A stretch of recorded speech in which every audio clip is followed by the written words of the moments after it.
Have you ever, just because you are not enough in the eyes of others, your whole life seems to collapse in a cold, windy afternoon? Marlene Ward, a woman in her 50s, small, quiet, put all her faith in a marriage by mail. But when the train stopped in the middle of the red, dusty west, she only received the only thing her tired heart could not bear anymore: cruel rejection. Just because she was too small. In the moment when it seemed like 56 years of her life had come to a standstill, a tall man appeared, a lonely cowboy. A strange and unexpected choice. Would she move on, or leave in silence? If it were you at that age with that hurt, would you have the courage to believe once again in human kindness? And can a cabin built with rough hands heal a broken side? Heart, if you have ever been misjudged, been small in a big world, stay. This story is for you. Remember to like, share, and subscribe to the channel so we can start this gentle healing journey together. That afternoon, the 100-degree heat in Cedar Ridge seemed to pierce the air, lifting vapor from the red earth in hazy streaks. People often say the West never waits for anyone. It is just as harsh, just as frank, just as burning. And on that fateful day, the honesty of the West exposed a pain that the woman standing at the dock was not prepared for. Marlene Ward stepped onto the platform in a sun-faded maroon dress and a hand-knitted sash from years ago. She was barely over 4 feet tall, so small you thought a strong wind might blow her away. She was slender, her silver-flecked hair curled back, her face kind but forlorn. A 5'9" woman who had come so far to make a new start, but who had never felt so small as in that moment. The train pulled away, the sound of metal rolling away, falling into the western mountains like a lingering sigh. Marlene put down her duffel bag, trying to catch her breath after the 423 miles of travel. She had told herself many times, it will be okay. Maybe the new land will be a little kinder. But life doesn't always work out the way you hope. Before her stood Jonas Kepler, the man with the engagement letter, the man she believed would open a new door, with his arms folded, his eyes scanning her as if examining a defective product. Jonas was tall, with bulging ranch-bred biceps, a thick beard, and hazel eyes that could not hide his disappointment. He said without hesitation, "You are too small. I require a strong woman. I need an assistant, not a tiny person like this." At that moment, Cedar Ridge seemed to stop. A few people near the luggage turned to look. Some looked pityingly, some curiously. There were even ironic smiles from 2 young men who were tethering a pair of black horses near the cargo area. Marlene was speechless. She had been prepared for everything, for meeting new people, cooking her first meals in a strange kitchen, even for becoming the wife of a man she had never met. But she had never been prepared for feeling judged, rejected, as if she were nothing more than a shadow of herself.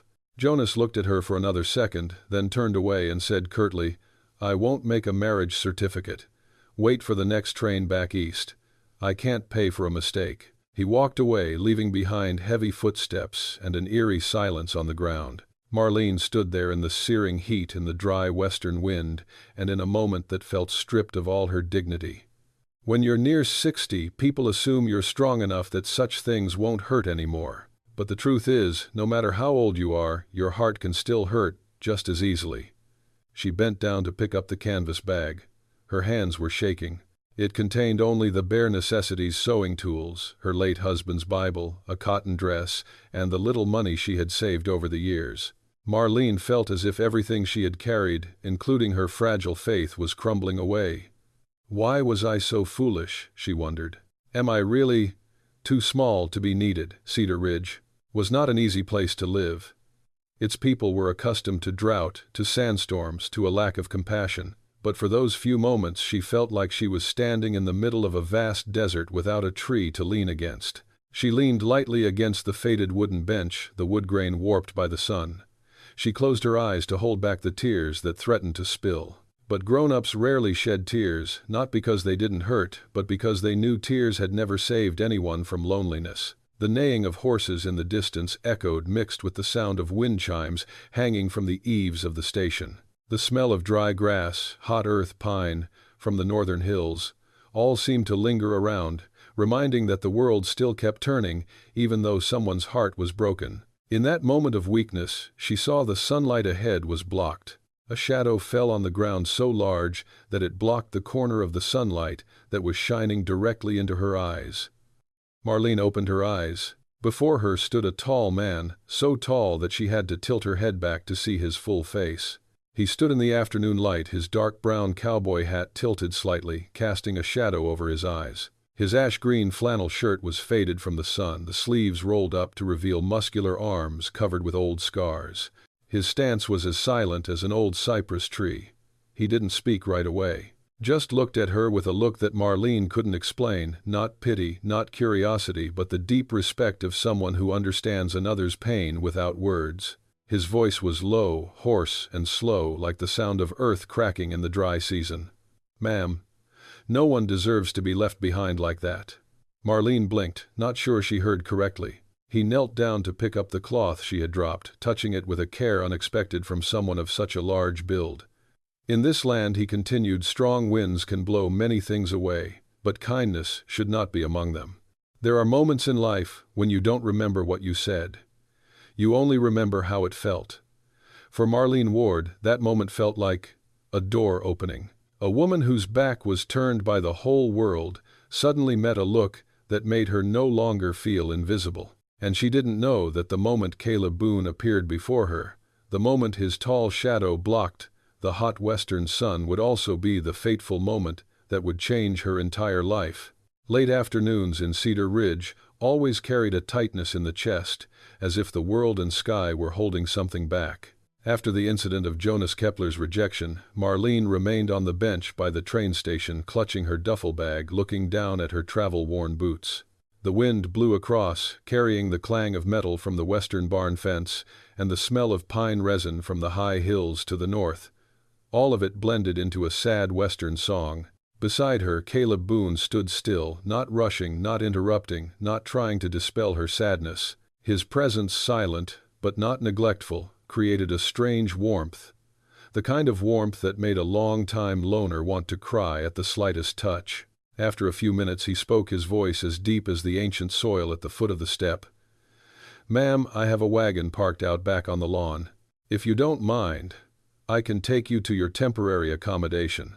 Marlene blinked. "You didn't have to do that." Caleb bowed his head slightly, his hat blocking the late afternoon sunlight. "I know, but sometimes the right thing to do isn't what people expect you to do." The words were soft, but profound. Marlene felt her heart clench, not with pity but because it had been a long time since she'd heard anyone speak with such respect. She hesitated. "I don't want to bother you, Mr. Boone." He shook his head. "Caleb is fine. And you don't mind." His voice was even, slow and without any pressure. The man was like a large rock by a stream, steady, unassuming. A presence that made others feel at ease, even if they didn't know him. Marlene stood up, brushing the dust off her skirt with her hand.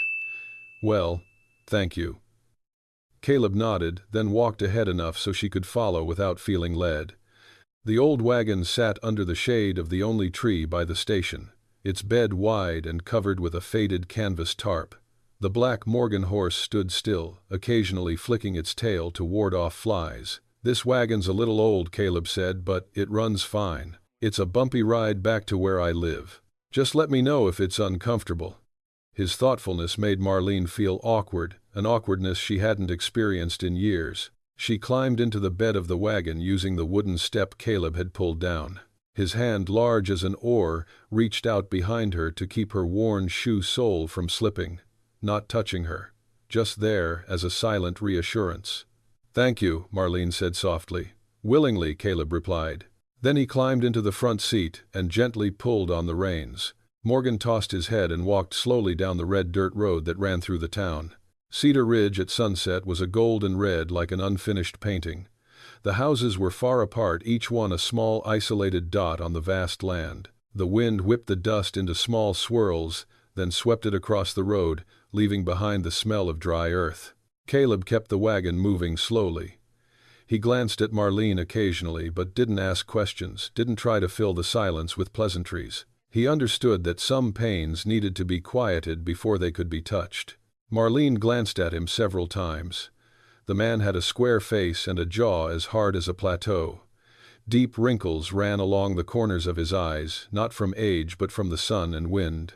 But it was his eyes that caught her eye, deep blue eyes that were not cold, not harsh, just too sincere. She asked, her voice so low it was almost like she was talking to herself. "Do you live alone?" Caleb tilted his head slightly. "Yes, a long time ago."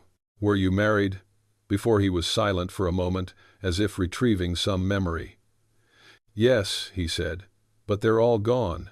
No details, no explanation." But the way he said it made Marlene understand that sometimes silence was a form of pain even sharper than words. She nodded slowly. "I am sorry." Caleb looked straight ahead. "No need to apologize. You didn't do it." A dry statement, but not unpleasant, just the truth. The wagon carried them over a gentle slope where the wind blew coolly down from the pines. At the top of the slope, Marlene could see the wide-open valley below. Red earth and yellow wind, swept grass, scattered sagebrush bushes like purple-gray spots, and in the distance, the Wind River Mountains, standing like a natural barrier. Caleb asked suddenly, "You came to Cedar Ridge because you believed the words in a letter?" "Yes," Marlene replied. "I thought I could start over. After all these years." Her voice broke slightly at the end of the sentence. Caleb didn't look at her, just nodded. New beginnings are always difficult, but sometimes we don't get to choose where we go. We only get to choose how we move forward. Marlene was silent. The man spoke little, but each word seemed weighed with experience. "Mr. Boone, what do you do?" "Call me Caleb," he reminded. "I do all sorts of things: herd cattle, fix barns, cut lumber, work for ranches around the area."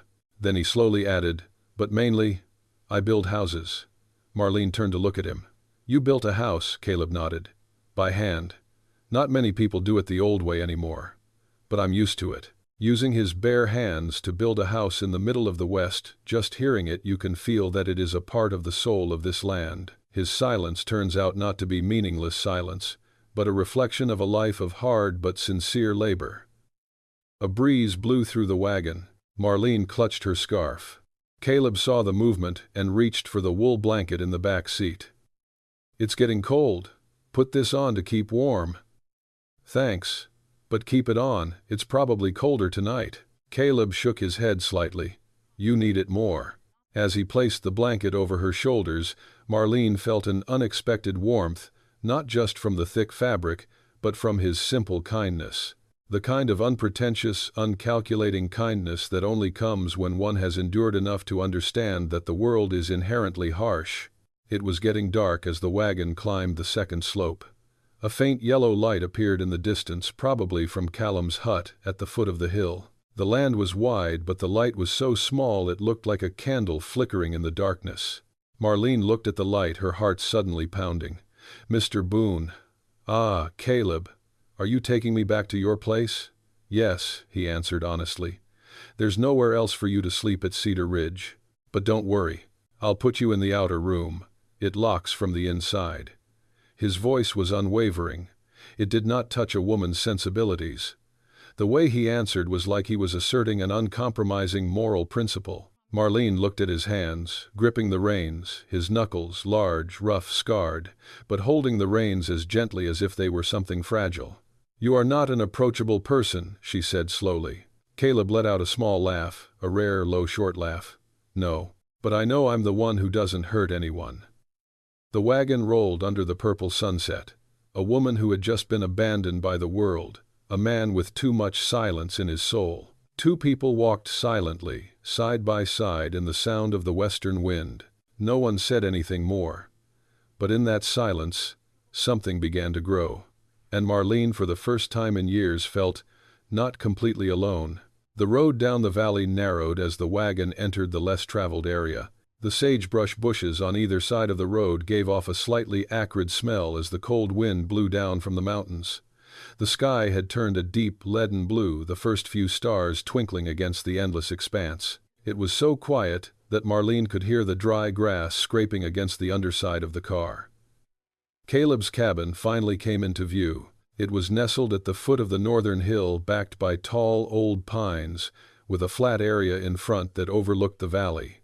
Yellow light filtered through the cracks in the door, as if the cabin were trying to keep some warmth for the two people about to enter. When the wagon stopped, Marlene looked at the house she was about to stay in, a structure of dark pine, a shingled roof, small windows, and a low front step. Not big, not new, but, strangely enough, it looked decent. So different from the ramshackle houses she had seen on the frontier. This shack bore the mark of someone who knew how to keep it clean and live quietly. Caleb got off first, reaching out to help her down. He didn't touch her, just used his large hand as a silent support. Marlene took it gently, his hand warm and rough, but gentle enough to make her feel small and safe at the same time. "Come in," he said softly. "I'll tie the horse and come in later." Marlene stepped onto the steps. The wood creaked underfoot, a familiar West Coast greeting to a stranger. She opened the door, and warmth filled the air, the scent of pine and peppermint tea soothing her. The hut was simple but clean. A bed made of pine wood covered with a brown wool blanket. A small table with a burning oil lamp. Straight wooden walls, each slat firmly joined together. A small shelf containing a few hardcover books with worn corners. A black cast-iron stove placed in the corner. Of the house, the embers still hot, Marlene thought to herself. It's not common for a man to live alone and maintain such neatness. Before she could look further, Caleb walked in his breath, carrying the scent of cold wind. "That's it for now," he said. "I'll sleep in the stables back there. You can lock the door from the inside. The bolt's right there." Marlene turned to look at him, her voice a little surprised. "You are going to sleep out there? It gets cold here at night." Caleb shrugged. "I'm used to it. When I work late at the ranch, I sleep in the stable. It's fine." The kindness, the silence, the sacrifice made Marlene feel a lump in her throat, but she knew better than to argue now. The man had principles that were not as easily swayed by other people's concerns. Caleb put the kettle on the stove and added wood. When the fire was bright, he poured tea into 2 ceramic cups, setting one on the table in front of Marlene. "I only have peppermint tea," he said. "I hope you're not allergic." Marlene smiled for the first time in a long day. "No, mint is good." The two sat across from each other, separated by a small oil lamp. The yellow light illuminated Caleb's face, highlighting his calm features. Marlene looked down at her teacup, cupping her hands to keep it warm, then mustered up the courage to say softly, "Caleb, thank you for not abandoning me." He looked at her, his eyes unwavering. No one deserves to be abandoned, especially when they have come so far in search of hope. Marlene bowed her head. His words touched a deep place she had long tried to lock away. "Jonas Kepler doesn't know what he's lost," Caleb added, his voice even and devoid of negative emotion. He saw her figure, but he didn't see her. Marlene laughed softly, but it was a sad laugh. "I'm used to being judged. At this age, people only see you as what you've lost, not what you have left." Caleb didn't argue. He didn't try to deny the truth. He just looked at her with a rare understanding she couldn't remember the last time she'd seen. "There is more to you than meets the eye," he said. "I believe so." The sentence was as simple as earth, but to Marlene it was enough to warm her heart. After a while, Caleb stood up. "You should go to bed early. Tomorrow I'll go into town and see if there's any sewing or mending. Cedar Ridge people can be tough, but they still need a good hand." Marlene nodded. "You don't have to worry about me like that." "Don't worry. I want to do it." She looked up. Sometimes a remark that was not romantic at all moved the listener more deeply than any sweet words. Caleb took his leather jacket from the hanger. "I'm going to the stables. Lock the door. There aren't many strangers around here at night, but it's better to be safe than sorry." He walked out the door but stopped for a moment without turning back, just said softly, "If you need anything, just knock on the wall. I can hear you." Then he went out, closing the door gently, as if afraid to startle her. The night at Cedar Ridge quickly enveloped the cabin. The wind rustled through the old planks, the rustle of pine needles, like whispers from the night forest. Marlene lay down on the bed and listened. Through a thin wall she heard Caleb's bridle click, his heavy, slow footsteps, and the sound of the stable door closing. After a long day of being abandoned, insulted, pushed to the brink of despair, Marlene found herself no longer trembling. This strange place, barren land, fierce winds, and silent people, was suddenly made less frightening by the presence of a man sleeping quietly outside. A man who did not speak beautifully, did not show off, did not rush into her life, but who had never quietly left either. Marlene pulled the wool blanket to her chest and closed her eyes. She thought of tomorrow, of a new life that wasn't going according to plan, of something she thought she'd never have again at her age, hope. And somewhere out there in the old stable, Caleb lay back on the hay, eyes half closed but mind still listening to every sound around him, the habit of someone more accustomed to protecting others than receiving for himself. In the middle of the night, no one said a word, but the silence was enough to say it all. That morning the sun had barely risen above the eastern mountains when Marlene woke. The early morning light filtered through the wooden door and onto the brown wool blanket she was covered with. Outside, a light morning breeze made the door creak, a reminder that Cedar Ridge began the day like a man from the Midwest, straightforward, neat, and ready to face the harshness of life. Marlene sat up, wrapped her shawl around her shoulders, and stepped out onto the porch. From there, she could see Caleb filling the bucket for Morgan the horse. He always started his day with those little things: watering the horse, checking the wagon tires, gathering the firewood the night before. No fuss, no rush, every action steady, sure, and responsible. When he saw her standing there, he only nodded in greeting. "Good morning," he said through his cold breath. "Good morning, Caleb." Caleb put down the bucket and brushed his hand against his frayed jeans. "I was going to take you to town, ask around for mending or patching. Cedar Ridge isn't easy, but they still need skilled workers." Marlene nodded slightly. "Thank you. I want to do something, and not just sit around." Caleb looked at her for a moment longer than usual, as if he knew the worry in her heart, but didn't speak it out to avoid making her feel weak. "Take your time," he simply said. "No one escapes their first day in this land." The remark made her laugh softly. Sometimes the truth spoken calmly made even fear seem less frightening. They walked downhill toward Cedar Ridge, 3 miles away. The morning mist still hung on the sagebrush, and the pale purple light of the morning mixed with the red earth made everything look like an old carpet that had been used for many seasons. The air was cool, the wind was light, and the distant sound of hooves suggested that some ranchers had already started work. Marlene pulled her scarf closer to her neck, still feeling hesitant. She had hoped this town would be the place to start anew. But yesterday she had experienced its dark side, and she knew rumors spread faster in a small place like Cedar Ridge than grass fire. Caleb slowed to walk alongside her, shortening his stride to keep up with her. "If anyone says anything bad," he whispered, "leave it to me." "Caleb," Marlene sighed softly, "I don't want you to get in trouble because of me." He frowned slightly, as if the concept of trouble had never bothered him before. "Respect isn't a problem. It's just the right thing to do." Somehow the way he said it made her feel calmer. Perhaps when a person has been through enough pain, they no longer care much about what others think, and Marlene felt it radiate from him as clear as the morning sun shining on the mountains. Cedar Ridge in the morning was not the same town she had seen yesterday afternoon. The main street, a long flat strip of dirt that ran past the blacksmith shop, the general store, and the only diner, was more crowded. Ranchers in wide hats and leather jackets, women in aprons, stood in front of their houses enjoying the breeze. The sound of horses, barking dogs, and wagons mingled like an early western chord. But then, Marlene noticed a few gazes glancing over. Not all, but enough for her to feel clearly. Some people whispered to each other. Others stopped mid-action. Caleb said nothing, just walked slower, standing slightly to the side as if to block her gaze. They had just reached the Hendersons' grocery store when a woman's voice rang out, not loud but clear enough to cut through the air. "Well, isn't this the woman they were talking about last night?" The whispering stopped. Marlene turned and saw 3 women standing in front of the drugstore, all neatly dressed, hair tied back, eyes as sharp as thin knives. The middle one, in her 50s, was tall and thin, with a judgmental look, as if she were the town's moral guardian, Clara Whitlock. The man everyone knows is the most difficult person in Cedar Ridge, and the one who shows up everywhere there's something to judge. She crossed her arms and looked Marlene up and down.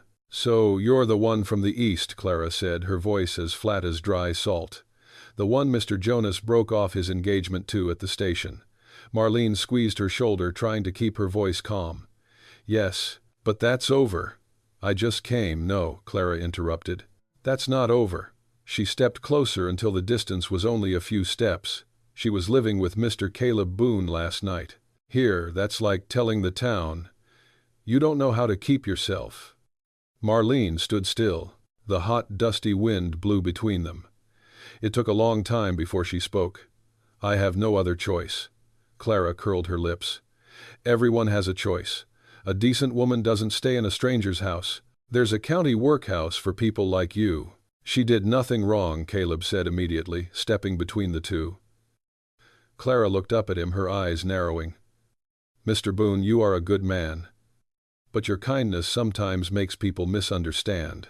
Bringing a strange woman into your home, the world is not always so forgiving of such actions." Caleb didn't blink. "I don't care what the world thinks. But Cedar Ridge does care," Clara replied. "Bad news travels fast. And a widow and a little woman like that, she's prone to gossip." Marlene took a deep breath. She felt the harshness in Clara's voice cut through her like a knife. But what hurt her most wasn't the words. It was the fact that Cedar Ridge might never see her as a whole person. Just a misfit, a nuisance. "Mrs. Whitlock," Marlene said softly, "I'm not here to cause trouble for anyone." "But you are creating it," Clara replied. And in that moment her cold gaze shifted to Caleb. "Mr. Boone, you should know that this affects your reputation more than hers." Caleb was silent, but the silence wasn't one of endurance. It was like the pause in the storm's flow just before the thunder bursts. He said each word as firmly as a stake driven into the ground. "She is a guest in my house. Whoever touches her honor touches me." No one said anything more. The air between the four of them was as thick as smoke from a charcoal stove. Clara took a step back, then turned away, but not forgetting to leave a sentence so cold that even the wind seemed to stop to listen. "We'll be back. Things like this, Cedar Ridge, is not easy to ignore." As they drove away, Marlene stood still. She felt her face burning, her heart pounding.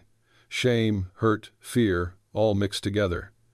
"Caleb," she said softly, her voice trembling, "I don't want you to get into trouble because of me."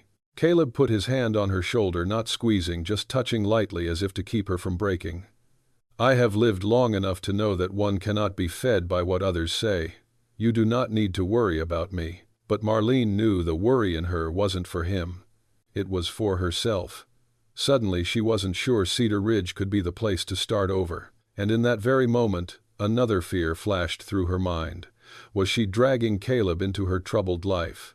Her heartbeat became heavy. That afternoon on the drive back to the cabin, Marlene said nothing the entire way. Caleb didn't push her. He gave her the space she needed, but he knew somehow that today had carved a new wound into the little woman's heart, and that silence hurt more than any judgment. That afternoon, Marlene sat alone on the sunny steps of the cabin, looking down at the valley, which was covered in a pale, golden glow of late sunlight. The long day after her encounter with Clara Whitlock had passed, and her heart was still not at peace. The wind blew through the pine trees, making a sound like the long sigh of the mountains, and the weight in her chest was not yet relieved. Caleb was behind, chopping wood.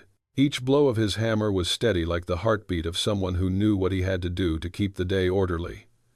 But to Marlene, each hammering echoed through her troubled thoughts. "Are you dragging Caleb into your troubles? He deserves a more peaceful life than to be involved with a stranger like me. Or maybe I'm misunderstanding his kindness." The questions circled like wooden carts on a stone road. Marlene had never wanted to be a burden to anyone. Living for nearly 60 years, she had learned to stand alone, endure alone, and not interfere with the lives of others. But now, Caleb's kindness made it harder than ever for her to find her place. She wondered, why had someone like Caleb, silent, tough, living 3 miles from town, appeared just as she was falling, and why hadn't he avoided her like the others? She was lost in thought when Caleb emerged from behind the house, wiping sweat from his brow with the sleeve of an old flannel shirt. "Have you eaten anything?" he asked. "Not yet. I am not very hungry." Caleb looked at her for a few seconds. Hungry or not, the body still needs food, especially when the mind is tired. The statement startled her a little. "How do you know my mind is tired?" Caleb sat down on the steps about half a yard away from her. "You can tell by the way you sit. You've lived through a lot. You can tell at a glance." The wind blew through the porch, carrying the scent of hay and smoke from distant ranches. Marlene looked back at him, and suddenly she saw Caleb's blue eyes held a sadness she couldn't name. They were as deep as a lake that had been whipped by the wind for years, yet still maintained its smooth surface. "Marlene," he said softly, "I didn't bring you here to be judged. But I'm not afraid of judgment. It's just—" He looked away toward the mountains. "There are some pains you shouldn't bear alone." Marlene swallowed. "You talk like you've been there." Caleb was silent for a long moment. She thought he was going to stop talking, then he spoke slowly, as if recalling an old memory. "I had a home, a wife, a little girl." He paused, his breath catching in his chest as if he had just crossed a land where his feet wanted to stop. "Back then, I had more than I needed. But then came the summer fever that year. I didn't get her to the clinic in time." His voice dropped to almost a whisper, but each sentence was as sharp as a knife cutting into his heart. "She died on the road in this very wagon." He placed his hand lightly on the wood of the wagon bed, as if touching a memory. "My wife couldn't bear it. She died the following year, and the rest of me died with her." Marlene sat silently. She dared not intrude on the pain with any words of comfort. She understood that some losses needed no words, only presence. Caleb took a deep breath and continued, "I left the big family farm, left everything behind. I live here because here they don't force me to forget or to move on. I just live. That's all." Marlene placed her hands lightly on her knees to keep her emotions from spilling over too quickly. "Caleb, I'm sorry." He turned to look at her, his eyes no longer as heavy as when he told the story. "There is no need to be sorry. The pain is just a reminder that I am still alive." That simple sentence seemed to touch the deepest part of Marlene. She had loved, lost, and endured nights with no end in sight. But Caleb didn't talk about his pain like it was despair. It was like he had learned to stand on legs that had once been broken and leave solid footprints on the ground. After a moment of silence, Caleb stood up. "Follow me. I want to show you something." Marlene was surprised but stood up and followed him down the valley behind the house. The path opened onto a flat land that was quieter than she expected. The space was so wide open that Marlene had to stop for a few seconds to breathe deeply. The old pines towered, the dry grass spread like a golden carpet. The sky was turning a deep blue, the last light fading over the distant mountains. Caleb stopped at the base of a dead cypress, its trunk more than 10 feet tall but its branches bare. He put his hand to the cracked bark. "It used to be a wind stake," he said, "to measure wind direction and drought." He paused, his voice quieter. "Now it's just a reminder of where I started." Marlene touched the tree trunk lightly. "Why did you bring me here?" Caleb looked out at the distant horizon where the sun was setting. "Because I want you to know. I am not a person who lives only on pain. I am also a person who knows how to rebuild." Having said that, he pointed to the west where the mound of earth rose up like the back of a resting animal. "Over there," he said, "is what's left of the old farm. I've left it there for years. But if someday I find reason to live differently, then I'll start over there." A sudden gust of wind blew, making Marlene's skirts flutter, but Caleb remained standing, his shadow stretching across the ground like a pillar in the late afternoon. Marlene looked in the direction he pointed, saw a vast field, desolate but breathtakingly beautiful. She suddenly understood Caleb had not brought her here to show off anything. He had brought her to say something that had been kept in his chest for too long, that the quiet man had once had a world, then lost it, but still retained within himself the ability to start again. And so did she. On the way back to the cabin, Marlene slowed down. Partly because she wanted to prolong the beautiful afternoon moment, and partly because something was stirring in her chest that she dared not name. Not love, not affection, just a feeling like gratitude mixed with a hint of hope. And Marlene feared hope more than anything else in the world, Because hope can make people take one more step, but can also make people fall painfully again. Up ahead, Caleb was walking without looking back. But from the way he walked, she could tell he was slowing down only to keep up. That unspoken kindness is harder to resist than sweet words of flattery. Marlene took a deep breath. "Don't get me wrong," she told herself. "Caleb is kind to everyone. He means nothing more. Don't let loneliness make you mistake something good for something deeper." But no matter how hard she tried to tell herself that, when the two of them returned to the hut under the red sunset, she still couldn't help but feel that something between them had changed. Not big, not obvious, but real. The next 3 days passed with a strange calm, as if Cedar Ridge had forgotten Marlene and Caleb. The mountain breeze blew gently, the sun cast golden rays through the pine trees, and dry Willow Valley had a stillness that made one think the world held its breath. Marlene began to get used to the pace of life here. In the morning she made Caleb tea before he fixed up the stables. At noon she sat sewing on the steps, her stitches as steady as her breath. In the evening they walked together to the stream at the foot of the hill. Caleb set small traps and Marlene picked round stones to make barricades.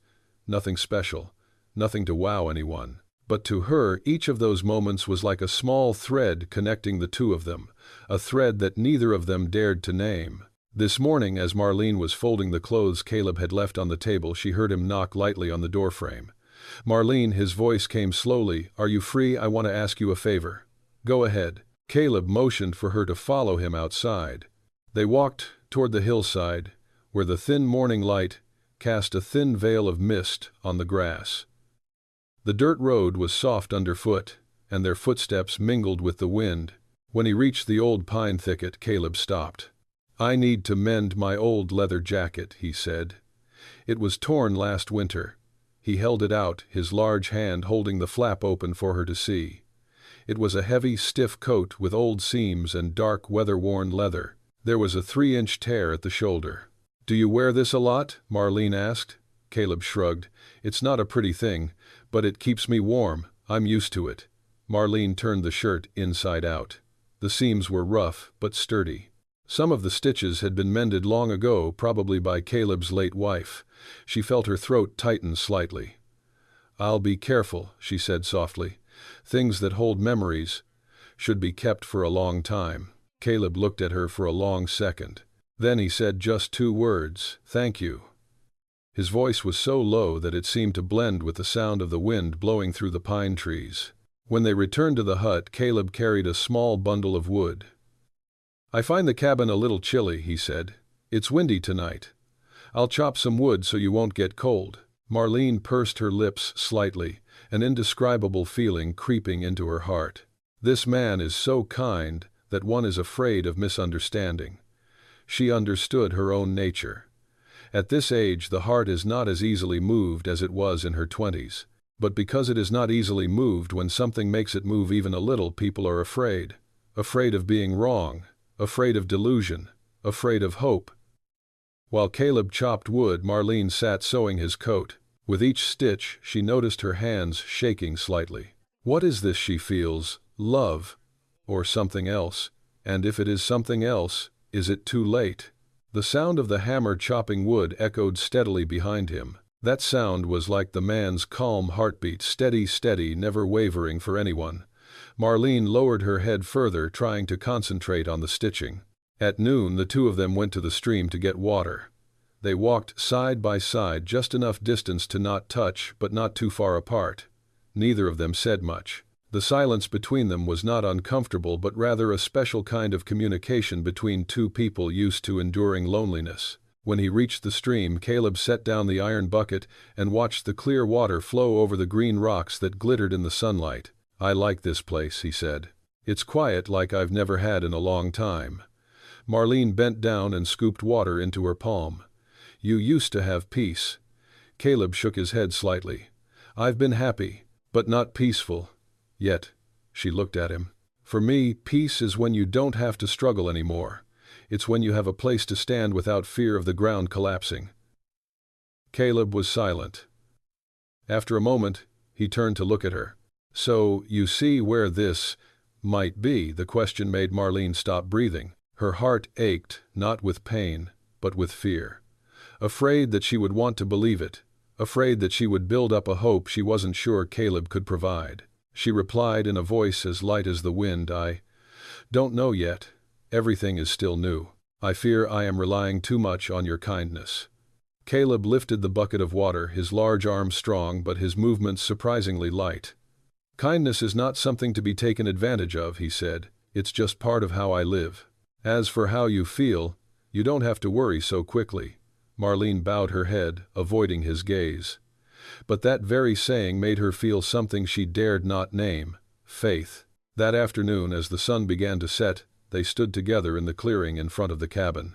Orange rays of sunlight fell across the valley, the golden light washing over Caleb's shoulders, making him look like a large stone statue standing in the desert, soft and strong at the same time. Marlene whispered, "Caleb, I want to ask you something, but I'm afraid it's rude. Just ask. Why are you so interested in me, someone you just met a few days ago?" Caleb was silent for a few beats. The wind blew her hair lightly and his shadow stretched across the ground like the stump of an ancient tree. Finally he said, "Because you didn't ask for anything. Because you didn't demand anything. And because you didn't try to prove yourself strong. People who have been through so much pain and still remain kind, they deserve to be seen." Marlene squeezed the edge of her handkerchief. The words felt like a warm coat over her old wounds. "But I'm afraid," she said softly. "Afraid I'm wrong.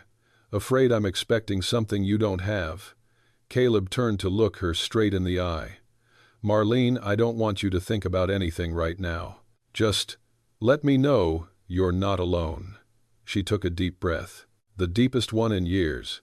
That night, after Caleb had gone to sleep in the stables, Marlene sat in front of the stove for a long time.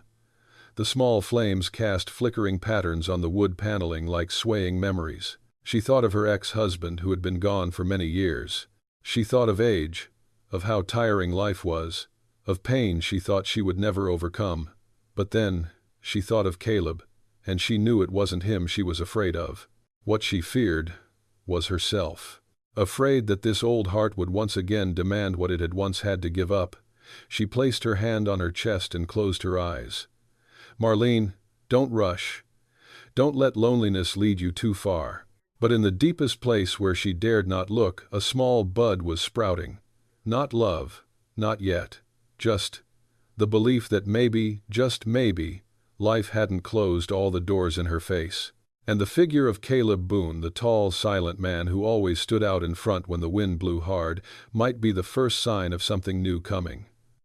The fourth day at Cedar Ridge began with unusual calm. The sky was a deep blue, not a cloud in sight. Sunlight coated dry Willow Valley like thin honey, making the trees shimmer in the pale yellow of the morning. Caleb had gone out early to change Morgan's harness. Marlene stood in the small kitchen, setting the teapot on the stove, her fingers running lightly over the cast-iron handle. Every morning here was like a slow, gentle breath, almost making one forget how cruel the world outside could be. But life has its own way of reminding people that peace is always the most fragile thing. Around noon, Caleb asked Marlene to go down to town to get some flour and nails. They walked halfway, then hitched the wagon to the road. Marlene was a little nervous after what had happened with Clara Whitlock. But Caleb just said, "If people look at me, let them. I don't live by what they say." She said that, but she still felt uneasy. After all, she was a strange woman in this harsh land. Caleb's confidence, the steadiness in his voice, only made her more afraid of relying on him than she should. The wagon rolled steadily down Cedar Ridge's main street, red dust kicking up under its tires. From a distance, the town looked much the same, with its scattered wooden houses, blacksmith signs swaying in the wind, and ranchers standing outside breakfast cafes, drinking strong black coffee. But as soon as the wagon stopped in front of the grocery store, Marlene sensed a slight change, an unusual silence as people realized who was in the car. Caleb didn't notice. He stepped down first and held out his hand to help her up. Just then, a familiar voice sounded behind him. "Oh, I can't believe it. She's still here." Marlene froze. She knew that voice. It followed her from the first train station like a dull knife that kept cutting forever. Jonas Kepler. He walked out of the breakfast shop, breadcrumbs on his lips. He was tall, broad-shouldered, with a neatly trimmed beard, his white shirt tucked neatly into his jeans, as if he had never been the one to leave her alone in a strange place. But the look he gave her, it contained something worse than indifference, contempt. "Well, look at you," he said loud enough for the whole town to hear. "Little bride." A few laughs came from the group of men standing near the blacksmith shop. "Jonas," Marlene said softly, her voice trembling. "I don't want to cause trouble." "Oh, I don't want to," Jonas said, shrugging. "I just want to make sure the town knows the truth. That she came here hunting men. One after another." The whispers spread like dry grass burning in the sun. Caleb took a half-step forward, standing in front of Marlene. "Enough." Jonas raised an eyebrow, smiling faintly. "Ah, you're next. This little woman seems to know where to find her footing." Caleb didn't move. His eyes weren't angry, but they were creepy in their silence. Marlene felt her head spinning. Her body felt weightless, her heart pounding painfully. Hunting men, clinging. With those words, Jonas knew the deepest places to stab. She heard people whispering around her. She must have come here to find someone rich. I heard Caleb has land in the west. Could she really be after him? Marlene just wanted to melt into the ground. "I don't," she tried to say, but her voice choked. Caleb looked at Jonas. "I don't know anything about her." "Oh, I know perfectly well," Jonas replied. "I know she came here expecting me to feed her. And when I refused, she clung to you. Women like that." He had not finished his sentence. Caleb took a half-step forward. No hitting, no venting.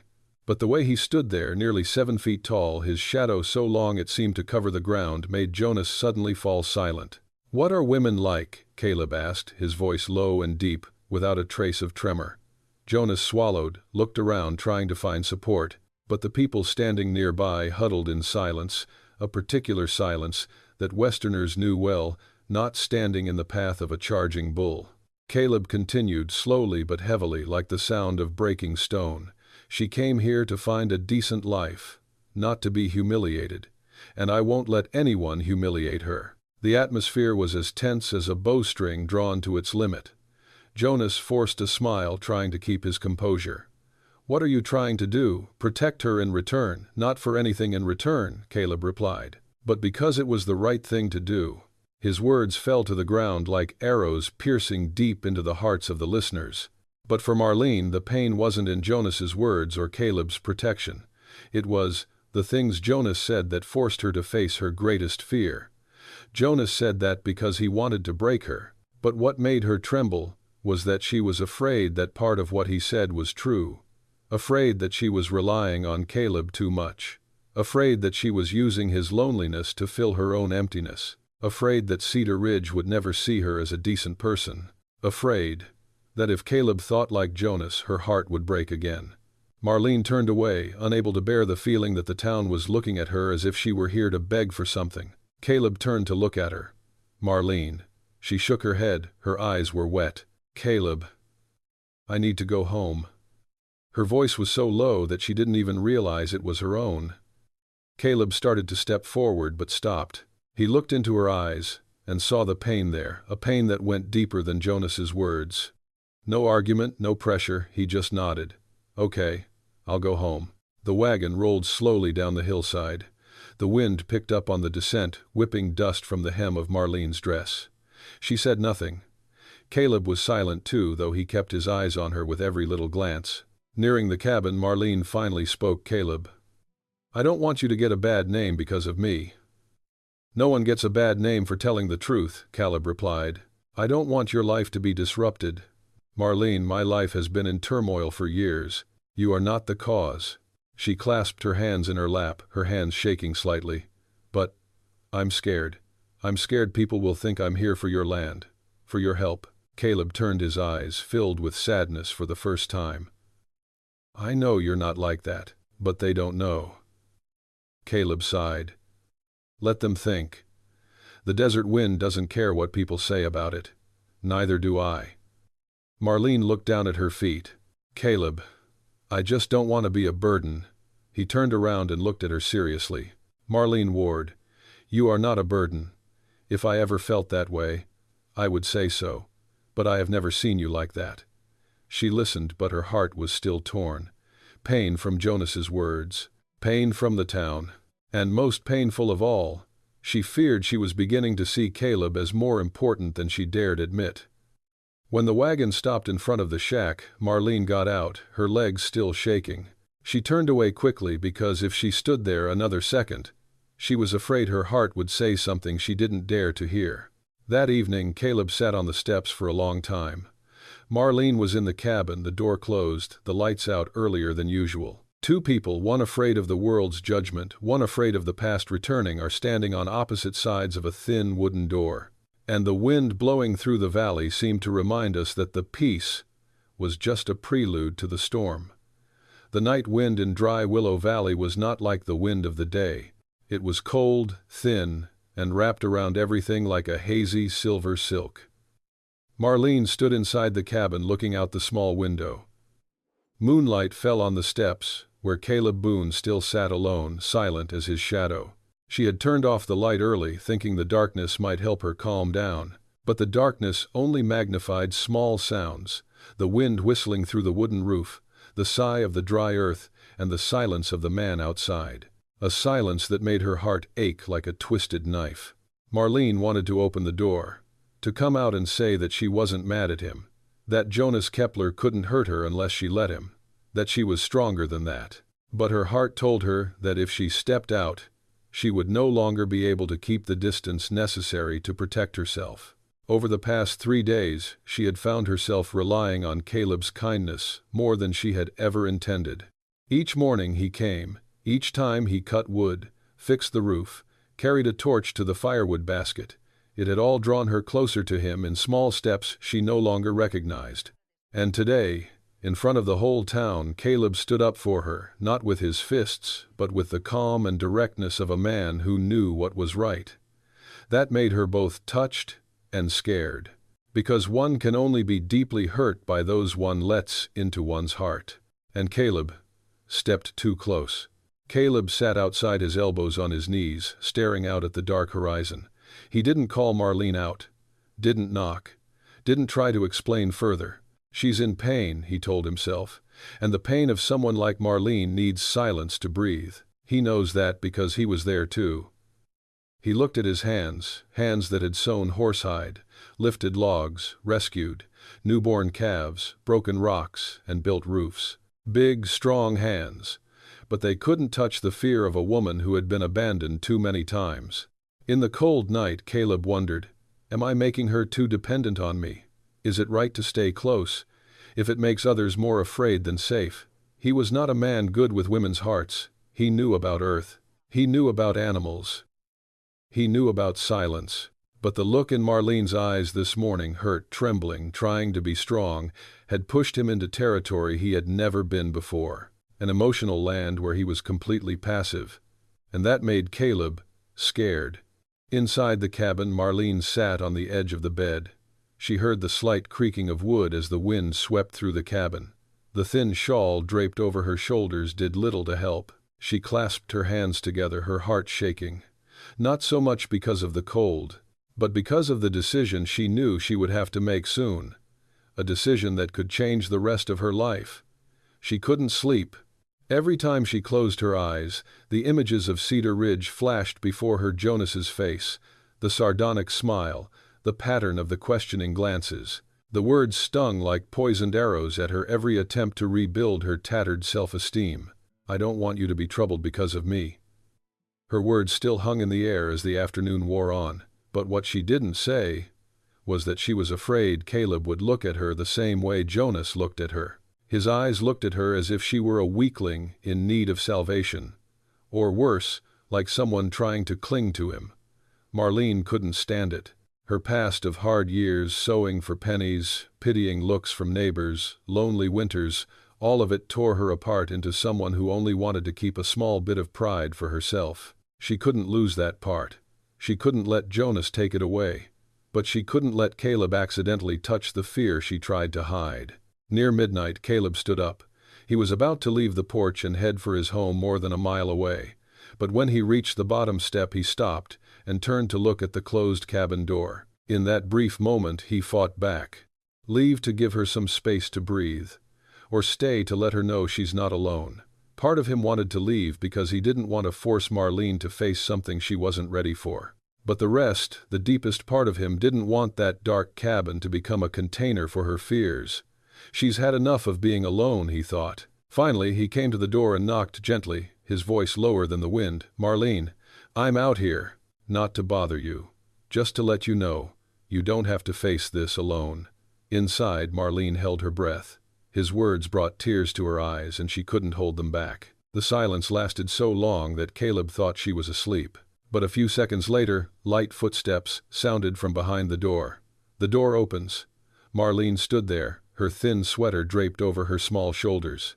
Her face was still streaked with tears, but her eyes were bright in a way that made Caleb's heart clench. You don't have to, but I want to, Caleb replied. Her face softened. She stepped aside. Come in. It's cold at night. In the small cabin they sat across from each other. No touching, no hurry. The oil lamp cast a yellow light on their faces. Marlene looked at her clasped hands and said softly, "What Jonas said reminded me that I was never anyone's first choice. Not when I was young, not when I was old, not when I came here." Caleb was silent. She continued, "I was afraid to trust you, afraid to trust this cabin, the house you were planning to build. Afraid to trust all the kindnesses you had shown me." Caleb leaned forward slightly, his voice warm but low. "It's scary, Marlene. I'm scared too." She looked up. He looked straight into her eyes so deep she felt he could see the scars in her heart. "I'm afraid I'm not good enough for you to believe. Afraid that one day you'll realize I can't give you the life you deserve. Afraid that I'll disappoint you." Marlene was stunned. A man like Caleb Boone knew fear, and again, afraid of losing her. Caleb spoke slowly, each word like a rock placed on the ground to build a solid foundation. "But I still choose to be here. Choose to stand before Jonas. Choose to be at the door of this cabin. Because I know there are things I must protect, even when I tremble." A tear fell down Marlene's cheek. He reached out his hand but didn't touch her, just laid it there waiting. A gesture so beautiful that it made her heart ache. After a few seconds, Marlene placed her hand in his. Light, slow, but a real choice. Caleb squeezed gently as if holding the trembling world in his hands. They sat like that for a long time. Nothing more was said. No further explanation was needed. The night outside was getting less cold. Or maybe it was the two hearts in the cabin that warmed the space. And for the first time in many years, they both felt like they weren't alone. It wasn't quite dawn yet, but a faint pink light was already creeping in through the cracks in the cabin door. Marlene opened her eyes after the longest night she'd ever experienced in this land. Not because she couldn't sleep, but because of a peace she'd long forgotten. Caleb had fallen asleep in the wooden chair by the door, his head tilted, his broad shoulders casting a shadow against the wall. He hadn't left the cabin, even though she'd told him he could go home. "I'm here to let you know you don't have to face it alone." The words still echoed in her head, as if they had been spoken only seconds ago. In the dim light of early morning, Caleb's face softened. No longer the usual indomitable look. No longer the giant the whole area whispered about. But a man who chose to stay with a woman who had nothing left but heartache and a past no one wanted to remember. Marlene looked down at her hands, then at his large hands resting loosely on his knees. The calluses, the small cracks in the fingers, all told the story of a life of hard work. But in that roughness, there was a gentleness she hadn't expected. There was a moment, just a moment, when she wanted to reach out and put her hand in his, but she held back. Not because she was afraid, but because she wanted to make sure that every step she took forward was her own, not the step of someone panicking and reaching for something to hold on to. Caleb stirred suddenly. He opened his eyes, then smiled slightly when he saw she was awake. "Morning," he said, in the hoarse voice of someone just waking up. "Sorry, I fell asleep." "I should have." "No," Marlene said, quickly, her voice soft. "You've helped more than I think I deserve." Caleb frowned, tilting his head slightly as if to protest. But before he could say anything, Marlene stepped forward, placed her hands on the table, and took a deep breath. Caleb, I know yesterday worried you, but I need to say this myself so you understand. I'm not leaving Cedar Ridge just because of the words Jonas threw at me. Caleb looked at her a long time. Something like relief flickered in his eyes, but he didn't interrupt. He let her talk. I've let other people decide my worth for too many years, Marlene continued. I've given them the power to shame me. When Jonas said that, it wasn't because he was right, it was because I was afraid he was right. She paused, swallowing the tremor in her voice. I'm afraid I'm relying on you too much. Afraid you'll think I came here looking for someone to feed me. Afraid the town will see me as a clinger. Caleb's breathing was slow, deep as the wind on the hill. And now what? Marlene looked up, her eyes brighter, calmer. Now I want to choose something with my own feet. Not because I am forced, not because the past oppresses me, not because I am afraid. I want to stay. Because I want to. Not because I have nowhere else to go. Caleb didn't respond immediately. He stood up and walked slowly around the cabin, as if taking his time to absorb her words. Then he turned back, his voice low and firm. Then, stay. Dry Willow Valley is not a place to run away. It is a place to start. Marlene bit her lip to hold back tears. She wasn't crying because she was weak, but because, for the first time in years, she heard a word that wasn't judgmental, wasn't imposing. It was offering a choice, her own choice. They went outside, where the sun was beginning to lift thin streaks of cloud in the east. The early morning air carried the scent of hay, cold earth, and the gentle chill of the Wyoming highlands. Caleb went to the water barrel to wash his face while Marlene gathered some wood left over from last night to start a fire.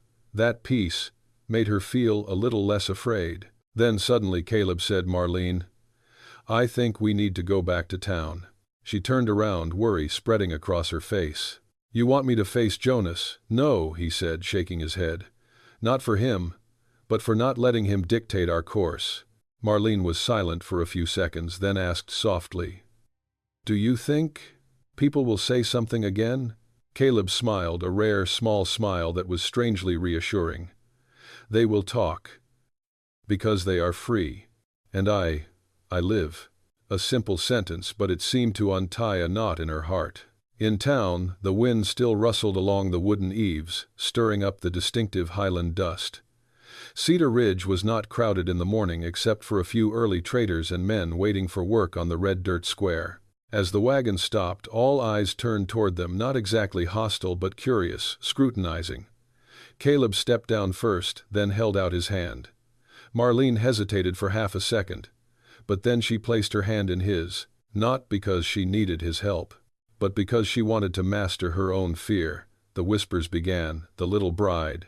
They're back. Why don't you just go home? Marlene took a deep breath, feeling her heart constrict, but she did not bow her head. Caleb turned to look at her, his eyes asking silently, Are you okay? She nodded slightly, and they kept walking. When she entered the grocery store, she saw Clara Whitlock behind the counter. The older woman gave her a long look, not the same disdain as the day before, but a look somewhere between pity and something like reserve. Hello, Mrs. Ward, Clara said, her voice no longer as sharp as a knife. Marlene straightened her back. Hello, Mrs. Whitlock. Clara put the bag of flour on the table hesitantly. The other day, I said too much. I don't know the whole story. Marlene was a little taken aback. That wasn't like Clara. She was someone who always said what she thought, usually in a way that hurt others. Clara looked at Caleb, then back at Marlene. Mr. Boone is a good man. He doesn't patronize street girls like some do. If he cared, I don't think you deserve what people say. It wasn't a pretty apology, but it was sincere in that Midwestern way, people of few words, but when they did speak, it was the truth. Marlene bowed slightly. Thank you. Caleb just stood back silent, but she saw the corner of his lips turn up slightly, as if in relief. After they left the store, Caleb said, You're being very facetious, Marlene. I'm still shaking, she confessed. To tremble and still do it, that is courage. Those words finally made her heart, which had been constricted for many days, relax. On the way back, Marlene silently looked out at the vast expanses of grassland before her. The wind blew her hair lightly, and for the first time, instead of feeling small in the vastness of the world, she began to feel a part of it. "Caleb," she called softly. "Yes, I know I probably confused you. I confused you too. I know. But I'm trying. I want to learn to believe in something. Again." Caleb gave the reins a gentle squeeze, then turned to look at her. His pale blue eyes clouded with emotion. "I'm here. No rush, no pressure. Just take small steps. I'll walk beside you. A promise, as light as the wind." But to Marlene, it was stronger than any oath. That afternoon, when they got back to the cabin, Marlene stepped down without Caleb's help. But when she turned away, she said without looking at him, "Thank you for today. And for last night." Caleb stood still, his voice low, warm, and true. "If you need me, just call." She smiled, a small but real smile, the first in many stormy days. "I know." And when she entered the cabin, her heart no longer trembled as it had the night before. A first seed of trust has begun to sprout. 3 days after Marlene had calmly walked across town, Cedar Ridge began to look at her, not with a warm welcome but with a less prickly silence. People occasionally nodded when they saw her. A few women didn't turn away quickly. The kids at the blacksmith shop even gave her a shy smile. Cedar Ridge hadn't quite accepted her yet. But it had stopped trying to push her away, and that's a big enough change for a town used to judgment. This morning, Marlene was hanging out some laundry when she heard the sound of horse hooves in the distance. The dirt road to the cabin was rarely traveled by anyone but Caleb, so the sound made her a little nervous. Caleb, who was coming out of the stables, also stopped. A man on horseback appeared on the slope, a large man with a black beard and a wide leather hat. As he approached, Marlene recognized him. It was Hank Miller, the local carpenter, the man the townspeople jokingly called the walking saw. Hank raised his hand in greeting, his voice hoarse but friendly. "Caleb, I hear you need some good wood for some project." Caleb nodded. "Yes, thank you for coming." Marlene was startled. "Wood construction." She looked at Caleb, but he only said, "Hank, come in and have some tea and we'll talk." They entered the cabin. Marlene poured 3 cups of hot tea, the steam rising sweetly from the mint leaves she'd picked from the stream. As she set the cups before Hank, she noticed his eyes darting around the cabin, not curious but appraising. Hank snorted. "Wow, this hut is sturdier than I thought. Handwritten, no amateur." Caleb smiled. "Yeah, I built it the winter before last." Hank nodded, then turned to look at Marlene, who had been silent all this time but smiled slightly and replied, "Mrs. Ward, I hear you're very handy. The new cabin might need some little things you sew." Marlene was slightly startled. "Whose new cabin?" Caleb set his teacup down on the table. He looked at Hank as if to stop him from saying more. But it was too late. Hank continued matter-of-factly, "Caleb here asked me to pick out some wood to build a little cabin on the west side. Said it was for the newcomers." He looked around as he spoke, not realizing the silence had suddenly become as heavy as stone. Marlene froze. The question was soft, but enough to stop all movement in the hut. Are you going to build me a cabin, Caleb?" Caleb leaned back in his chair, breathing slowly. He didn't avoid her gaze. "I wasn't going to say anything just yet. I wanted to give you some time to settle down before asking your opinion. But yes, I did think about it." The air in the cabin became still, like a lake still before a storm. Marlene clasped her hands together to calm herself. "Caleb, I'm not ready for this." Caleb bowed his head, his fingers brushing the rim of his teacup. "I get it." Hank looked at them both, sensing something was up that was not his business. He stood up. I'll let you two talk. I'll go out and check the wooden cart."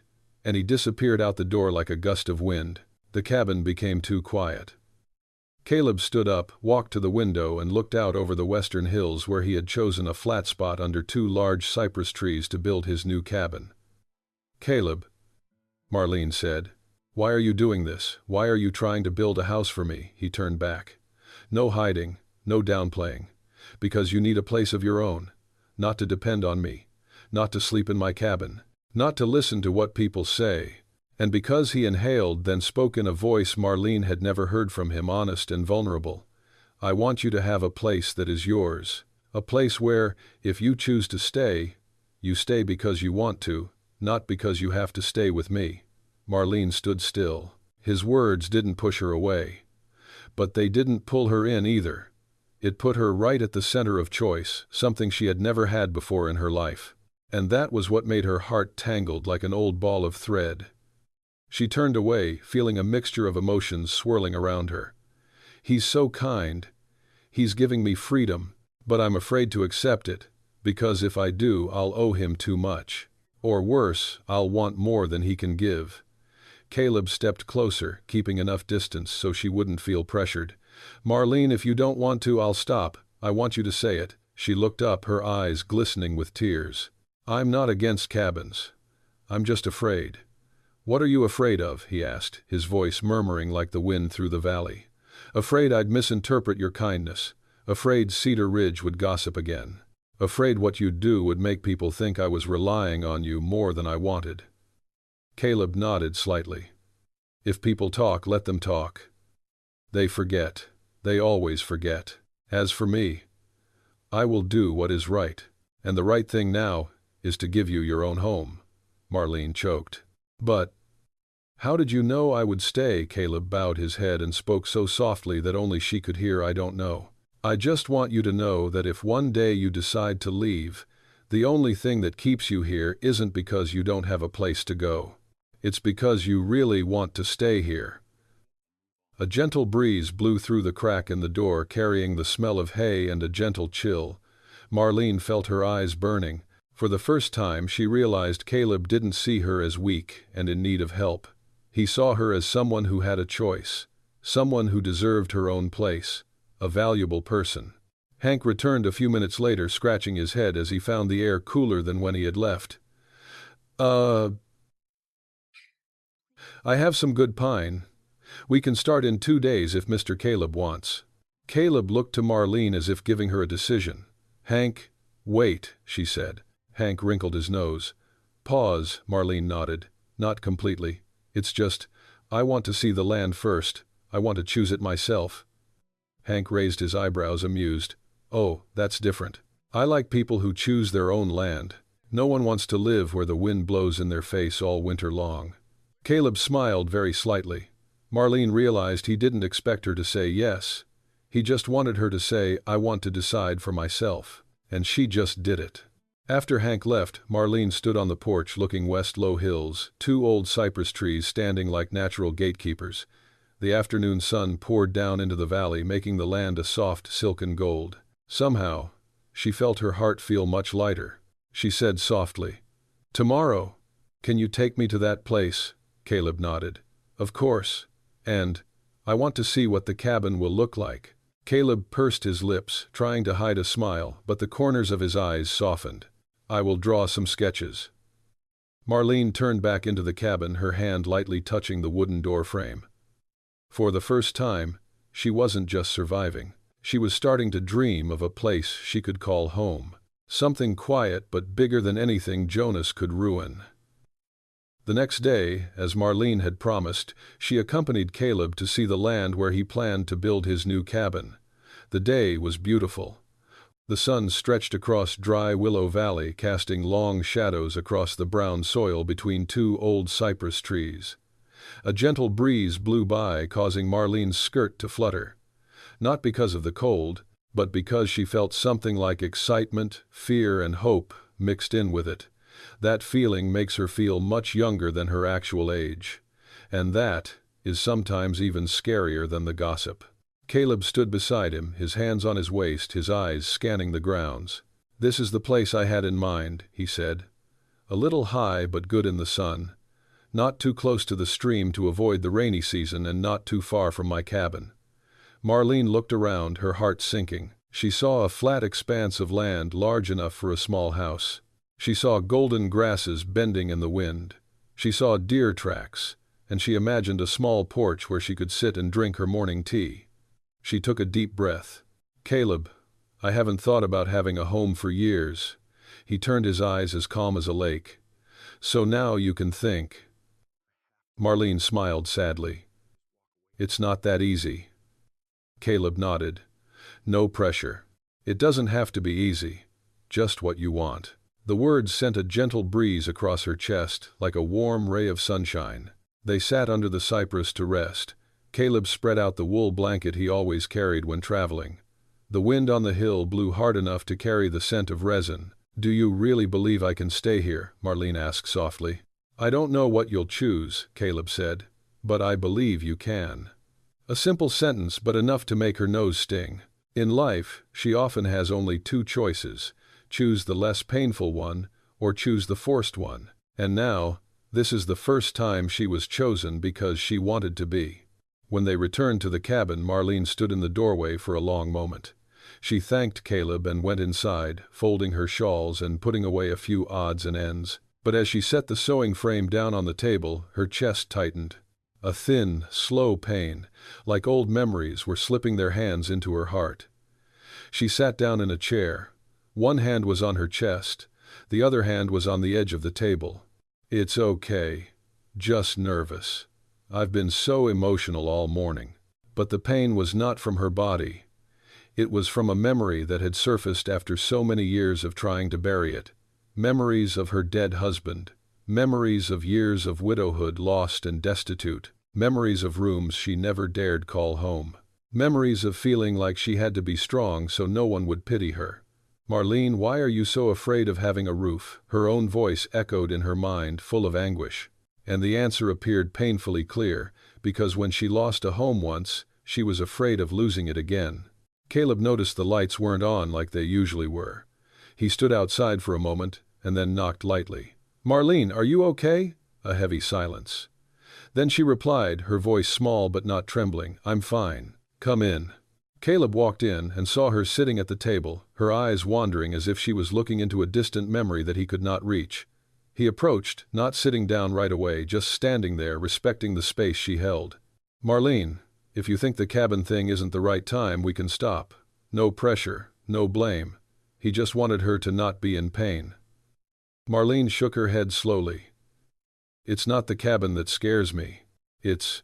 I haven't had the choice of a home since my husband died. Since then, everywhere I've lived has been temporary. Someone else's home, a cheap motel room, a corner bed in a friend's house." She swallowed. Caleb was silent, not interrupting. "When you talked about that cabin, I wanted to believe. But I was afraid. I was afraid that if I touched this hope, then it would slip through my fingers like everything else." Caleb sat down across from her. "Not touching, just close." "Marlene," he said, his voice low and gentle like the late afternoon wind blowing through the grass. "You don't have to rebuild your life in a day. You don't have to trust me completely right now." He placed his large hand on the table, open, not touching hers, but close enough so she knew he was ready if she needed him. "I just want you to understand. You have nothing to lose by having a little faith. Not in me. In yourself." Tears welled up in Marlene's eyes, but she didn't turn away. She didn't hide them anymore. "Caleb, you have no idea how much fear a woman my age, with a broken heart, with not much time left, has of loving." Caleb breathed slowly, bowing his head slightly. "No, I know." Marlene looked at him, slightly stunned. "You think I'm not scared?" He spoke slowly, each word breaking from his chest. "I'm scared of giving a part of myself to someone and losing it again. Scared of opening my heart and having to close it forever. Scared of burying another person I love in this land." Marlene touched her chest, her heart constricting. His words tore through the silence, forcing them both to look away for a moment to catch their breath. No storms, no screaming, just two mature hearts, tired but still trembling when faced with the truth. Marlene placed her hand lightly on the table. Then very slowly, like an old bird taking flight for the first time, she placed her hand on Caleb's. "No salvation sought, no protection sought, just to say I'm not running away. I'm trying. I want to try." Caleb took her hand, a warm, firm grip, not pulling, not pushing. He said in a voice as low as the ground under his feet, "We'll go slowly. Step by step. If you want the cabin, I'll build it. If you just want to stay close and think about it, I'm here. I'm not going anywhere. It's not an oath. It's not a promise of love." But for Marlene, it was the first truly solid ground in years. As the evening shadows lengthened through the window, the two sat side by side in silence. No awkwardness, no emptiness, A new kind of peace. A hope still weak, still trembling, but alive. Marlene looked out where the western slope was, bathed in soft orange. Caleb, yes, I want to see the sketch of that cabin. Not to decide today. Just so. So I know I can dream without fear. Caleb smiled, a rare smile as warm as fire on a winter night. I will draw for you. And in that moment, something very small but very real was born between the two of them. Unnameable, but exists. Winter always comes to Cedar Ridge sooner than Easterners expect. The windy months begin to cool, the ground begins to dry, and gray clouds creep down into dry Willow Valley like silent animals seeking shelter. That morning, as Marlene opened the door to let in some fresh air, a blast of cold air hit her face. She pulled her scarf tight around her shoulders slightly hunched from the early chill of the season. Caleb was stacking wood behind the house. He heard the door open and turned. The wind has changed. Winter is coming quickly. Marlene nodded. Colder than I thought. Caleb put down the bundle of firewood and walked over to her. If it's too cold, you can come inside. I'll take care of things out here. Marlene smiled. I'm not as fragile as you think. Caleb chuckled softly, a rare light in these dark days. I know, he said, his voice tinged with warmth. But this cold can tire you out. You must conserve your strength. His words were simple, but they touched something soft in her heart. A kind of concern that made the heart of someone who had been hurt so many times by life tremble like a leaf. That day, Caleb went into town with Hank to review the cabin plans. Marlene stayed home, gathering up fabric scraps and stacking them up to make some curtains. But as she stood in front of the window, she found herself unable to concentrate. The wind was still blowing harder. Dark clouds gathered to the north. The air smelled of a small storm brewing. She looked out at the clearing to the west where the new cabin would rise. That clearing, which only a week ago had made her tremble with fear, now felt like a promise, half shrouded by the wind, but still present. Marlene Ward, are you really changing? She touched the Madeira doorframe lightly, her fingers trembling, but not from the cold. It was from hope, something she was still not used to holding. The wind picked up in the afternoon. The cabin windows rattled in gusts. The sky darkened as if it had folded its windows in half. Marlene put the pot of soup on the stove. The aroma of onions and peppers was strong. She wanted Caleb to have a hot dinner when he returned. But as the light outside turned leaden, a thin layer of anxiety crept into her heart. It's past your time to go home. Caleb rarely comes home late without notice. Marlene stepped out onto the porch and looked toward the path. The wind whipped her skirts against her legs. The western sky was a thick gray with low-lying clouds that warned of a small storm brewing in the hills to the north. She said to herself, he's just a little slow. It's nothing. But her heart did not believe it. Not after all the years she lost everything because she believed it was nothing. As the first rains of the season began to fall, the sound of horse hooves echoed in the distance. Marlene was so relieved that she had to hold onto the porch post. Caleb emerged through the rain, his leather jacket drenched, his wide-brimmed hat half pulled down over his face. He leaned slightly as if fighting the wind. My God, Marlene said, almost out loud, you're walking in the rain like this. Caleb jumped down from the saddle, his voice lower than usual because of the cold. The storm came so fast. I didn't expect it to be so strong. Marlene took his hand without thinking. His hand was cold and clammy. Come in, you're freezing. Caleb didn't protest. He rarely showed weakness, but this time, Marlene saw he was actually shaking. Not because of fear, but because of the cold. She pulled him into the cabin, slamming the door shut so the wind wouldn't blow in. Sit here, she said, drawing her chair closer to the stove. I'll get the blanket. Caleb took off his wide-brimmed hat. His hair was wet, his boots beaded with water. He sat before the fire, breathing deeply. Marlene returned with a thick woolen blanket. Pull up your sleeves, she said. I'll help you dry off. He was a little surprised, as if not used to being taken care of. But he complied. She used a warm towel to wipe away the remaining drops of water on his wrists, arms, and face. Her movements were gentle, as if she was afraid of hurting him. Caleb looked down at her, his voice low and husky. I just got stuck in the swamp. I'm fine. Are you all right? Marlene said a little more sharply than usual. You're so cold your lips are shaking." Caleb laughed. It was a small, weak laugh, but it warmed the cabin. "I've never seen you worry about anyone like this." Marlene stopped. I just don't want you to get sick." Caleb tilted his head to look at her, his pale blue eyes shining with a gentleness that Marlene didn't dare look directly at for too long. "Thank you," he said. 2 simple words, but there was something about them that made her heart soften like soil after the rain. A moment later, when Caleb had warmed up and the rain outside was still falling steadily, he propped himself up on his hands and knees. "I have to go home," he said. Marlene turned around immediately. "Where to? It's pouring rain." "Do you intend to ride a mile back in the night?" Caleb paused, his eyebrows lowered. "I don't want to cause you any trouble." Marlene stood across from him, her hands clutching the edge of her robe. "Staying here isn't the trouble. Going out in the cold wind is the trouble." Caleb opened his mouth to say something, but Marlene stepped closer, close enough that she could smell the familiar scent of pine and earth on his shirt. "Caleb," she whispered, "stay." The last 2 words trembled slightly like a flame about to go out, but still tried to stand firm. There was a long silence, only the sound of rain hitting the wooden roof and the wind swirling around the cabin. Caleb looked at her, his eyes deep and filled with struggle. "Marlene, I'm afraid if I stay, you'll think something you're not ready to think." That statement made her take half a step back, not because of shame, but because he saw what she kept hidden. Marlene took a deep breath. "I think, if you leave in this weather, I won't be able to sleep." Caleb smiled, but it was a sad smile. "You're really worried about me."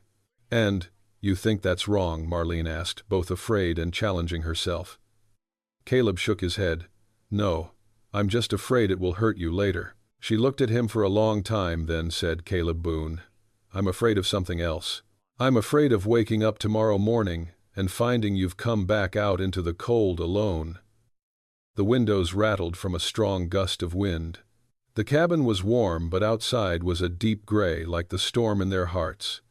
Caleb sighed, not from exhaustion but from the finality of the decision that had slipped from his lips. "I stay." A small statement, but a commitment. No rush, no ambiguity, no overstepping. Just stay. Marlene prepared a place for him to sleep on the bench in front of the stove, just like the night before. Caleb sat down, took off his boots, and set them near the stove to dry. Before she turned away, he whispered, "Marlene." She stopped. "If I say or do anything that scares you, you have to tell me." Marlene swallowed and replied softly, "And you, if I'm being so reserved that you think I'm pushing you away, you have to say it too." Caleb nodded, his eyes softening. "Promise, promise." The wind outside tossed the valley. But in that small cabin, for the first time in many years, 2 grown hearts found common breathing in the stormy evening. No need to touch, no need to say more, just be there together among the sound of the rain. A small storm the night before had left gray clouds hanging in the morning sky. The ground in front of the cabin was still damp, and the smell of wood resin and the warmth of a stove hung in the air. Caleb woke early as usual. Marlene was standing by the window, the soft sunlight brushing her small shoulders. She didn't say anything when he left, but she gave him a small smile, a smile that helped him forget the chill that still clung to his shoulder blades. "Can you sleep?" she asked. "Okay," he said honestly. "Sleep well. How about you?" "Me too." They exchanged silent glances. No demands, no explanations. Just the understanding of 2 people who once feared loneliness, now knowing they were not completely alone. Around noon, Hank Miller appeared knocking on the cabin door with wooden knuckles. "Caleb, I brought the wood." Caleb stepped out. Hank pointed to a wagon laden with fine pine, light, blonde, fine-grained, warm-smelling wood, suitable for building a cabin. "That spot you showed me the other day was nice," Hank said. "I'll start framing tomorrow." Caleb nodded, then glanced at Marlene. Hank lowered his voice, and I only shook hands when she nodded. Marlene heard. She stepped out onto the porch, still holding the shawl. "I want to begin." Her voice was low but firm. Hank laughed like a twig snapping. "That's enough. I like men who know what they want." But when he turned away, Caleb wasn't smiling. He looked at Marlene with eyes that could barely hide his emotion. Not just joy, but something deeper, the faith she chose to stay, not run away. Work on the cabin began the very next day. Caleb, Hank, and 2 young men from town whom Hank had hired helped carry the lumber, lay the foundation, and erect the frame. While they worked, Marlene stood at a distance watching. Caleb worked like a man accustomed to building his life from the ground with his hands. He lifted each piece of wood as if it were nothing, pressed it down on the ground with precision, and hammered in each nail as big as a child's pinky finger. Every movement was steady. No show of strength, just surety. In Marlene's eyes, he wasn't just building a cabin. He was rebuilding a trust she had lost. Hank called at one point, "Caleb, help me hold that head." Marlene saw him running back, his broad shoulders seeming to withstand the wind blowing through the valley. She suddenly felt her chest warm, but at the same time it also hurt slightly. Part of her wanted to believe he was doing this for her. The other part, the part that had been taught to be wary, whispered, "Don't misunderstand. Don't let other people's kindness become your new hurt." The struggle lasted all morning. By afternoon, the frame house was half built. Hank hammered on the ground and wiped his sweat. "I'm old, but I still have to saw and hammer like a young man. Well, this is a nice cabin." Caleb put down the last stick, looking at Marlene from a distance. "Do you want to come closer?" he asked. Marlene walked slowly to the land where the house was being built. The wind carried the scent of new wood, damp earth, and male sweat, all of which were strangely real. She reached out and touched a vertical piece of wood. It was solid, it was warm, and it was real. "This cabin," she said, her voice almost trembling, "is bigger than I thought." Caleb stood a half step behind her. "Not too big. Just enough so you don't feel cramped. Not so big that you feel lost." Marlene chuckled. "You're very perceptive." "I was just guessing," he said, but his eyes were serious. "I've built cabins for other people, but never one for anyone I loved." Marlene froze. The words came more suddenly than the passing wind.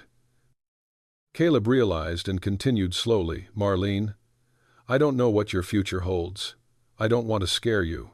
But I want you to know I appreciate your presence here." Emotion welled up inside her, but fear also lingered like a shadow. "Caleb, I'm afraid that one day you'll look back and see you sacrificed too much for someone like me." He shook his head. "I didn't sacrifice anything. Building this cabin was something I wanted to do. Nothing was forced on me. No one could force me." "But what if I leave?" she asked.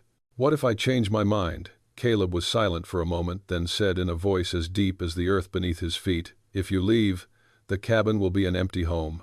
But I didn't build it to tie you down. I built it to let you know you deserve a place to come home to, whether it's here or anywhere." Marlene turned away. Her eyes stung. Caleb stepped back so as not to stress her. She knew in that moment something inside her, something she thought had been dead for years, was coming back to life. Not immature love, not hasty emotions, but the thought, maybe I don't have to live the rest of my life in fear. As the sun set, Hank packed up his tools. The 2 young men left, leaving Caleb and Marlene alone in front of the newly built cabin frame. Caleb looked back at her. "If it's okay with you, we'll put the roof up tomorrow." Marlene didn't answer right away. She stepped into the frame of the house, which was just the floorboards and wooden frame with no roof or walls. But the afternoon sunlight shone inside, creating a breathtakingly beautiful temporary space. She placed her hand on a piece of wood. It was cold, but she felt the warmth of the man who had placed it there. Caleb walked to the frame door. "Marlene, what do you think?" She turned back. In the twilight, her eyes shone with a strong gentleness. "I think. I've been so scared all my life, and I don't want to be scared anymore." Caleb took a deep breath, waiting for the rest. "This cabin," she said. "If I stay, this is where I choose to be, not where I take refuge." Caleb stood still, didn't move closer, didn't hug her.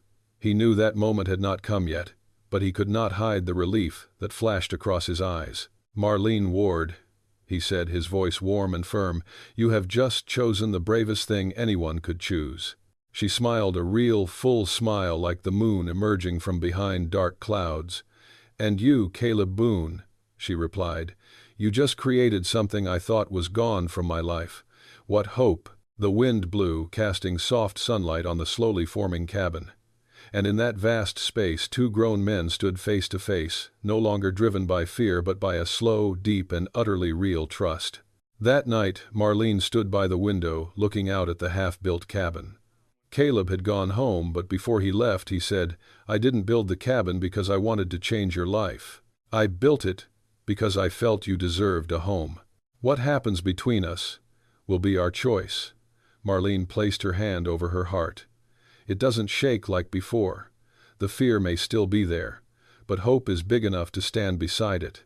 And in the soft darkness of Dry Willow Valley, she said to herself, for the first time in years, "Marlene Ward, you have the right to start over." Marlene and Caleb's story reminds us that at any age, people still need to be understood, seen, and loved properly. The pain of being overlooked, abandoned, or misjudged does not only happen when we are young. At 60, the heart can still hurt as much as it did in our 20s, and can also come back stronger than we think. No one is too young to not matter. No one is too late to start over. And no one has to live the rest of their life alone if they dare to open their heart just one more time. Life always gives us unexpected opportunities, people who come into our lives at the right time. Like Caleb, who appears in the middle of nowhere, quietly but persistently, and shows Marlene kindness still exists and it can rebuild a life. Believe in the little things that are true. Sometimes they save us. Thank you for taking the time to accompany this emotional story.